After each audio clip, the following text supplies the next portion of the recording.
একদিকে হচ্ছে এসআইআর এর মূল মামলার শুনানি অতনু কিছু সময়ের মধ্যে শুরু হবে এবং উল্লেখযোগ্য যেটা বিষয় সেটা হচ্ছে মোথাবাড়ি কাণ্ড। এর আগে দর্শকেরা জানবেন যে এই মোথাবাড়িতে একেবারে সংবিধানের যে বিশেষ ক্ষমতা সুপ্রিম কোর্টে দেওয়া হয়েছে সম্পূর্ণ বিচারের স্বার্থে, সেই ধারা প্রয়োগ করে এনআইএ-কে তদন্তভারের নির্দেশ দেওয়া হয়েছিল। অতনু, এই মোথাবাড়ি নিয়ে নিঃসন্দেহে নজর থাকবে যে আজকে সুপ্রিম কোর্ট ঠিক কি বলতে চলেছে। দেখো, একবারই তুমি জানো যে মোথাবাড়ি কাণ্ডে ইতিমধ্যেই এনআইএ তদন্ত শুরু করে দিয়েছে এবং এনআইএ ইতিমধ্যেই 3 জনকে গ্রেপ্তার করেছে। এখন এই 3 জনকে এনআইএ নিজে থেকে গ্রেপ্তার করেছে ঘটনার তদন্তভার হাতে তুলে নেওয়ার পর। এখন এই মামলায় আজকে এনআইএ সুপ্রিম কোর্টে কি রিপোর্ট দেয় সেটা অত্যন্ত গুরুত্বপূর্ণ। তার কারণ কি, সুপ্রিম কোর্ট যখন এই এনআইএ তদন্তের নির্দেশ দিয়েছিল তখন সংবিধানের 142 ধারা প্রয়োগ করে, অর্থাৎ যেখানে সুপ্রিম কোর্টকে বিশেষ ক্ষমতা দেওয়া হয়েছে যে আইনের বাইরে গিয়ে যেখানে সুপ্রিম কোর্ট মনে করবে যে কোথাও কমপ্লিট জাস্টিস দেওয়ার দরকার আছে, সেখানে সংবিধানের 142 ধারার প্রয়োগ করে সুপ্রিম কোর্ট তার নিজের মতো সিদ্ধান্ত নিতে পারবে। এবং সেই জন্যই মূলত টেররিস্টদের বিরুদ্ধে তদন্ত করার জন্যে তৈরি হওয়া এই এনআইএ-কে দিয়ে এই ঘটনার তদন্ত করাচ্ছে সুপ্রিম কোর্ট। এবং সেখানে তারা বিশেষ ধারা প্রয়োগ করে এনআইএর যে সমস্ত স্কেডিউল অফেন্স রয়েছে তার মধ্যে মোথাবাড়ির ঘটনা না পড়া সত্ত্বেও সুপ্রিম কোর্ট তার নিজের ক্ষমতা বলে এনআইএ-কে এই ঘটনার তদন্তভার তুলে দিয়েছে। এবং শুধু তাই নয়, এই ঘটনাটা সুপ্রিম কোর্ট এত গুরুত্ব দিয়ে দেখছে যে চার্জশিট ফাইল হওয়ার আগে পর্যন্ত, অর্থাৎ মামলা ট্রায়াল কোর্টে চলে যাওয়ার আগে পর্যন্ত এনআইএ-কে এই মামলার time to time report supreme কোর্টে দিতে হবে।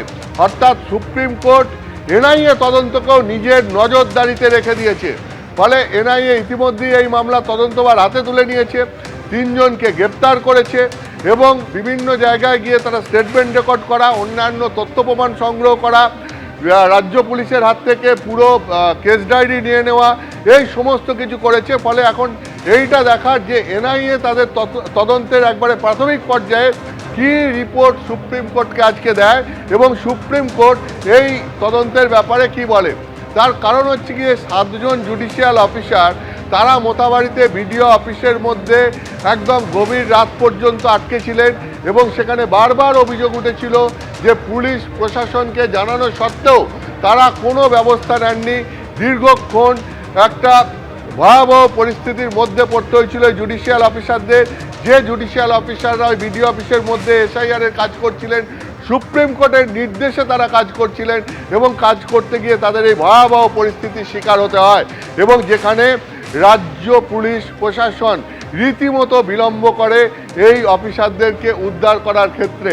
ফলে গোটা ঘটনাটা নিয়ে এর আগেই সুপ্রিম কোর্ট রাজ্যের মুখ্য সচিব থেকে আরম্ভ করে ডিজিপি পর্যন্ত, ডিএম থেকে এসপি পর্যন্ত তাদেরকে শোকজ করে। কলকাতা হাইকোর্টের প্রধান বিচারপতির কাছে মুখ্য সচিবকে ক্ষমা চাইতে বলা হয় এবং যে তার কারণ ঘটনার দিন মুখ্য সচিবকে ফোনেই পাওয়া যায়নি, কলকাতা হাইকোর্টের প্রধান বিচারপতি তিনি ফোনে পাননি। ফলে এইসব নিয়ে রাজ্য পুলিশ প্রশাসনের ওপর সুপ্রিম কোর্ট তার ক্ষোভ পুরো এর আগেই উগরে দেয় যে কতটা ক্ষুব্ধ তারা এই রাজ্য পুলিশ প্রশাসনের ভূমিকায়, যেভাবে রীতিমতো বিলম্ব করা হয়েছে এই জুডিশিয়াল অফিসারদেরকে উদ্ধার করতে। ফলে সেই মামলার এনআইএ তদন্তভার সুপ্রিম কোর্টই এনআইএ-কে তদন্তভার হাতে তুলে দিয়েছে। এখন এনআইএ তদন্ত করছে। আজকে দেখার এটাই যে সুপ্রিম কোর্টে এই জুডিশিয়াল অফিসারদের মোথাবাড়িতে আটকে রাখার ঘটনা নিয়ে এনআইএ-র তদন্তের প্রাথমিক রিপোর্ট দেখার পর সুপ্রিম কোর্ট পরবর্তী কি পদক্ষেপ নেয়। এবিপি আনন্দ, এগিয়ে থাকে, এগিয়ে রাখে।